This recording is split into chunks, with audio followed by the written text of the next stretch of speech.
Bobcat fans, we're here opening drive with head coach Josh Strickland. This segment sponsored by Roof Masters and Bubba's 33 in Longview, Texas.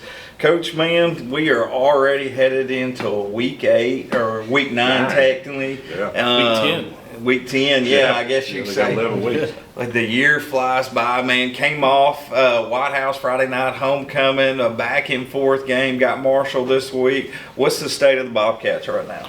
We've been resilient all year, and I told him Friday night after the game. I said the hardest, and I didn't lie to him. I told him how big the game was on Friday night, and I said the hardest practice you'll ever have to come to get motivated for will be this week. Because you go through a big game like that, it doesn't go the way you want it to. You got to show up ready to work on Monday, and I told him that's not just in football, that'll be the rest of your life. And there are going to be times that something disappointing happens and you don't want to get out of bed and you don't want to go to work, but you better get your butt up and go. And man, if this morning and already our afternoon, our athletic period practice is any indication, then the guys are ready to go. And we got the things installed that we need to install. Had a good film session this morning over Friday night's game. I kind of put that one to rest, and those guys are ready to go. So what is, man, and I know we may have to get out boards and everything else to explain this, but what is the district scenario looking at right now? Right now, we're 2-2. We control our own destiny. I told those guys we help ourselves out a lot if we win this week versus Marshall, mainly because you get a +1 on pretty much everybody but Texas High, and because that's the only loss that they have. If you can beat those teams like that, then now you gain a win on pretty much the whole field. Going into White House, going into Mount Pleasant the last week, we'll see how this week works. We'll have a chance to get in the playoffs no matter what going into the last week. But as far as all those situations, it'll kind of depend on this week if there's ties and points and how many points we'd have to win by and all that kind of thing. Preferably, we'd like to win this week, and then the last week go into it knowing that all I could do is win by 1, and it affects seeding. Right. Because if that's the case, you could go into the last week. You can go in the last week, and if you win, you could be the 2 seed, and if you lose, you could be out in that situation. Wow. So, bottom line is that Friday night didn't go the way we wanted it to. For numerous reasons, and we can talk about that if you want. But well, let's talk about it. of course, it can't start any worse than it did. And you fumbled the opening kickoff, and then they score on a one-play drive on a bad snap where everybody lost their mind when they saw the ball up in the air. And I say those are the most dangerous plays in the world. And kickoffs that hit the ground and are bobbled, and bad snaps for a defense because people see that ball bouncing around, they lose their mind and their technique, and they want to go get the ball. And they lose their gap. Yeah, and for sure. And we didn't on the very first play. We didn't shift down and into a 2 like we were supposed to. And we had a double A gap blitz. When you got double A gap blitz and nobody in the B gap, shift down to a 3 like we're supposed to. So we have nobody in the B gap and double A gap blitz, which that double A gap blitzer made contact in the backfield, and they got the ball to the running back. So. And then, go through that game, and we get the ball, and our very first punt, we have a bad snap. End up getting the punt off, but it, wasn't very deep. They go down and score again, and then we go and have a one-play drive of 56 yards, a one-play drive, and then they turn around and have a one-play drive about 65 yards right after that. So any momentum that we got. Then it kind of goes back and forth. We go into halftime, made some really good adjustments offensively, and we get a pick right off the bat, second play. We knew that when we were motioning our back, they were not adjusting with the inside backer, they were adjusting with the safety. And so we put our tight end and running back in the backfield together, knowing that they were going to bring 6 if we sent somebody, and their adjuster was a safety downhill. They left the middle of the field open, able to block with the tight end, and then through the post for a touchdown. So we're within 28-24 right there.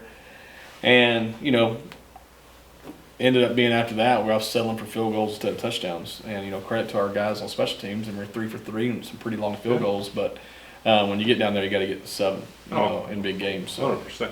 I'm going to give credit to y'all. The last 4 games, Marc, your halftime adjustments have been spot on. It's just like we go in, we know what's going on, and we come back out the third and fourth quarter, and the adjustments have been spot on. Is that something that you say, or are you getting help from the booth, or? We're getting help from everywhere. I'll give credit to Coach Jones this week. He's like, when he came in, he goes, "Hey, we need to find a way to 6-man protect it and get Jacaden out early and let that free safety come downhill and try to throw something over the top." And once I saw it, I knew exactly what he was talking about. And because more on the field with me calling pass plays, I'm looking at secondary. Those guys in the box are looking at front. And they had a little adjustment, credit to them for some things they were doing with that, with their number 0 going to TCU close to the box. But we got that kind of figured out. We got 2 touchdowns with him being in there because adjusting that safety down. But he did a good job, especially on his hit on Coulter. The thing that ended up getting us was when we get down by multiple possessions late in the game and we're trying to score quick.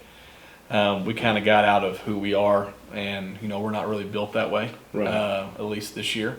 Which is okay. We've been doing okay, and kind of controlling the ball, controlling the clock, and we got out of that, and that kind of hurt us a little bit in the end. Knowing that we had to get points down 12, I was, win, lose, or draw. I was trying to get more points, knowing that it was going to matter later. We had the pick 6, and all in all, we still got everything in front of us. So let's talk Marshall. What does Marshall bring to the table? They can run the football, and because they can run the football so well, their play-action game is really, really good. Their quarterback throws it really well. They threw it well against NAC last week. And so it's one of those situations where you got to commit to stop the run, but you have to be able to react whenever they go their play-action and cover some of their good receivers. Defensively, you're going to see them mainly in an even front. They may play us odd front. They've shown that a little bit. They've been playing 2 high, a little bit of 1 high, but some things that we've seen. And so, we talk all the time, our offense already has kind of some of those built-in adjustments in it. And it'll have to be the same thing on Friday night, knowing that we're probably going to see something a little different, just like we did last week. But that's what they bring. They're physical up front. They're getting their running back back, their number 1 running back this week. And so, we'll have to be all hands on deck and really, really gap sound against these guys defensively. Is it tough playing in Marshall? Ian, I know you coached over there a few times. Yeah, I've coached over there twice, and neither one of them turned out the way we wanted it to. In 4 years, I've been over there 3 out of the 4 years, just kind of how it worked, realignment. And so, there's a chance of rain on Friday. There may be some weather involved, and what's crazy is this week every year, the last few years, has been a rain game. We've just been lucky to have a bye week the last 2 years. But that week 10, the last 2 years in our district, there's been rain. So coming through. Well, I know we're going to be up pressing for a win. I'm ready for a little Harrison County rivalry. Oh man, that's going to be fun, and I fully expect us to come out and respond in the correct way. And we know our formula for success is to win the turnover battle, be good on special teams, and then try to control the ball as much as we can. And that's what we're going to try to do going in. I do have a question. How do you know what the record is for longest field goal in Hallsville? Maybe was it 48 yard? He kicked a 48 yarder the other night and had put the leg left. Officially it was 47. Yeah, and so probably wages 50s, maybe. Has it? Dwayne kicked quite a few 50s. Yeah. And then I know looking back, you go to Smokey, they're all on there. So 47's close, but I don't know that it's the record. The young man kicked it, and Dylan, he's been really accurate. Both of them kicking it well. Yeah, no, both of those guys played really, really well the other night. Well, Coach, thank you. Fans at home, thank you. Opening drive, head coach Josh Strickland. We'll see y'all next time.